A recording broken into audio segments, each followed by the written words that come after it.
Negara-negara NATO tegas menolak permintaan Amerika Serikat untuk menyerang Iran. Menteri Perang Amerika Serikat Pete Hegseth memperingatkan sejumlah sekutu tradisional Amerika Serikat ragu-ragu dalam penggunaan kekuatan. Terkait penolakan itu, Presiden Amerika Serikat Donald Trump mengaku kecewa lantaran para sekutu mengalami keraguan. Trump mengaku sangat kecewa dengan Perdana Menteri Inggris Keir Starmer, sebab sempat memblokir penggunaan pangkalan Inggris oleh Amerika Serikat. Trump menilai Starmer membutuhkan waktu terlalu lama untuk mengubah sikap. Sebagai informasi, Spanyol juga menolak memberikan izin Amerika Serikat untuk menggunakan sejumlah pangkalan militernya untuk melancarkan serangan ke Iran. Pihaknya memilih mematuhi aturan hukum internasional. Sementara itu, Turki mengkritik operasi tersebut. Pihaknya memperingatkan potensi destabilisasi kawasan yang lebih luas. Presiden Turki Recep Tayyip Erdogan membantah wilayahnya digunakan untuk menyerang Iran. Erdogan justru mengaku bersedih atas gugurnya pemimpin tertinggi Iran Ali Khamenei. Presiden Amerika Serikat Donald Trump mengatakan negaranya dapat melanjutkan kampanye militernya di Iran jauh lebih lama dari yang direncanakan. Yang memperkirakan perang di Iran akan berlangsung sekira 4 hingga 5 minggu. Trump menegaskan tak pernah bosan dengan operasi tersebut. Pernyataan itu disampaikan Trump saat berbicara di Gedung Putih pada Senin 2 Maret. Lebih lanjut, Trump menyebut operasi Epic Fury bertujuan untuk menghancurkan kemampuan rudal Iran. Selain itu, menghancurkan angkatan laut Iran. Bahkan serangan itu dilakukan agar Teheran tidak akan pernah bisa memperoleh senjata nuklir. So before we begin this important ceremony, and there's no ceremony that can be much more important than this, let me provide a brief update on Operation Epic Fury. Today, the United States military continues to carry out large-scale combat operations in Iran to eliminate the grave threats posed to America by this terrible terrorist regime. Following our obliteration of Iran's nuclear program in Operation Midnight Hammer a short while ago, we warned Iran not to make any attempt to rebuild at a different location because they were unable to use the ones that we so powerfully blew up. But they ignored those warnings and refused to cease their pursuit of nuclear weapons. In addition, the regime's conventional ballistic missile program was growing rapidly and dramatically, and this posed a very clear, colossal threat to America and our forces stationed overseas. The regime already had missiles capable of hitting Europe and our bases, both local and overseas, and would soon have had missiles capable of reaching our beautiful America. The purpose of this fast-growing missile program was to shield their nuclear weapon development and make it extraordinarily difficult for anyone to stop them from making these highly forbidden by us nuclear weapons. We were the ones that were complaining. We were the ones that wanted it stopped. But everybody was behind us. They just didn't have the courage to say so. An Iranian regime armed with long-range missiles and nuclear weapons would be an intolerable threat to the Middle East, but also to the American people. Our country itself would be under threat, and it was very nearly under threat. I was very proud to have knocked out the Iran nuclear deal by President Barack Hussein Obama. That was a horrible, horrible, dangerous document. They would have had nuclear weapons 3 years ago, and they would have used them. But I'll not let that happen.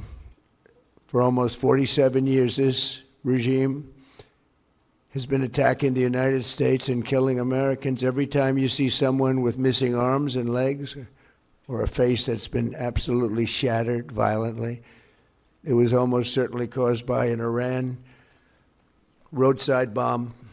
They were put there by General Soleimani, who was the father of the roadside bomb. Very proudly, he thought, but I terminated him in my first term.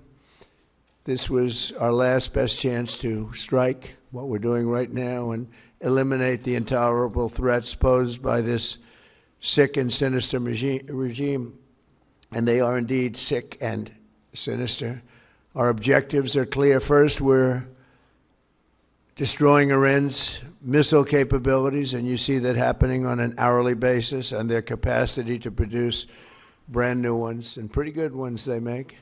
Second, we're annihilating their navy. We've knocked out already 10 ships. They're at the bottom of the sea. Third, we're ensuring that the world's #1 sponsor of terror can never obtain a nuclear weapon, never going to have a nuclear weapon. I said that from the beginning. They're never going to have a nuclear weapon. They were on the road to getting one legitimately through a deal that was signed foolishly by our country. And finally, we're ensuring that the Iranian regime cannot continue to arm, fund, and direct terrorist armies outside of their borders. And we thought we had a deal, but then they backed out, and they came back, and we thought we had a deal, and they backed out. I said, you can't deal with these people. You got to do it the right way. Today, we grieve for the 4 heroic American service members who have been killed in action, and send our love and support to their families. In their memory, we continue this mission with ferocious, unyielding resolve to crush the threat this terrorist regime poses to the American people, and a threat indeed it is. We have the strongest and most powerful, by far, military in the world, and we will easily prevail. We're already substantially ahead of our time projections, but whatever the time is, it's okay. Whatever it takes, we will always. And we have, right from the beginning, we projected 4 to 5 weeks, but we have capability to go far longer than that. We'll do it. Whatever somebody said today, they said, oh, well, if the president wants to do it really quickly. After that, he'll get bored. I don't get bored. There's nothing boring about this. Do you agree with that, Pete? I don't think there's anything, Mr. General. I think there's nothing boring about it.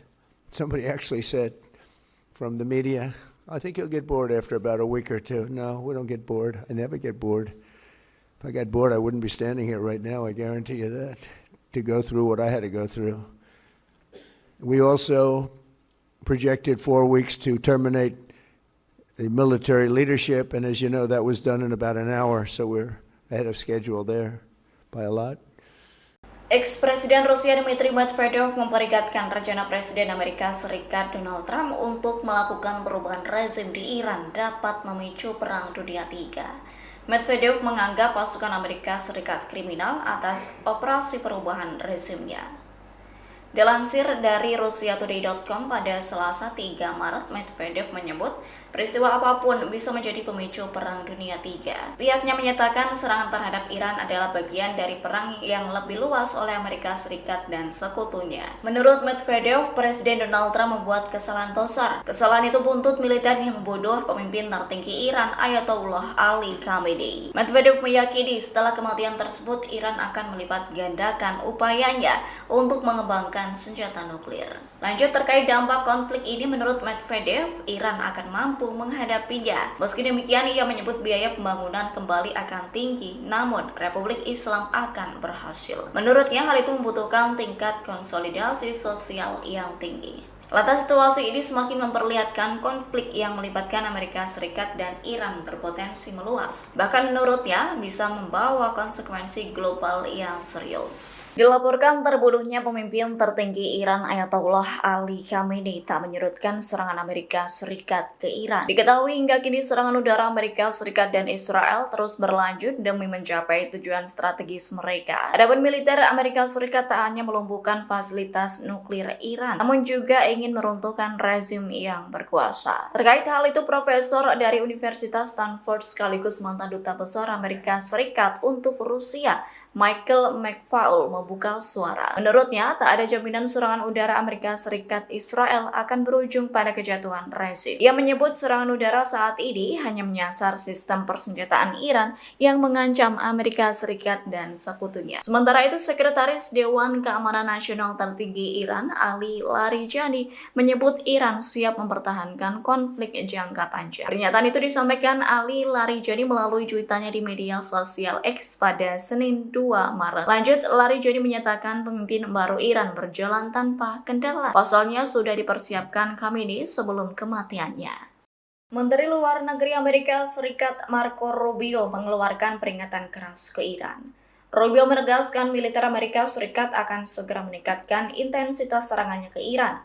Ia menyebut serangan berikutnya ke Iran akan lebih mematikan. Dilansir dari Economic Times, IndiaTimes.com, Selasa 3 Maret, Marco Rubio akan merinci detail strategi taktis yang akan dijalankan militer Amerika Serikat. Sebagai informasi, pernyataan itu disampaikan Rubio di Capitol Hill. Kehadirannya itu bertujuan untuk memberikan pengarahan kepada anggota Kongres soal operasi militer Presiden Trump yang dilakukan bersama Israel. Rubio turut menegaskan kembali pernyataan dari Presiden Donald Trump. Jadi Amerika Serikat ingin menghancurkan program rudal balistik Iran, sebab Amerika Serikat menganggap hal itu sebagai perisai untuk ambisi nuklir Iran. Bahkan Amerika Serikat juga ingin melumpuhkan armada angkatan laut dan drone super Teheran. Lanjut, Rubio menyatakan Iran dianggap sebagai ancaman nyata yang mendesak terhadap Amerika Serikat. Rubio menyatakan Trump tidak memerlukan izin dari Kongres untuk melancarkan serangan tersebut. Lantas situasi ini semakin mempertegas konflik antara Washington dan Teheran berpotensi memasuki fase yang lebih berbahaya dalam waktu dekat. Kementerian Pertahanan Qatar mengumumkan berhasil mencegat 7 rudal balistik yang memasuki wilayah udaranya.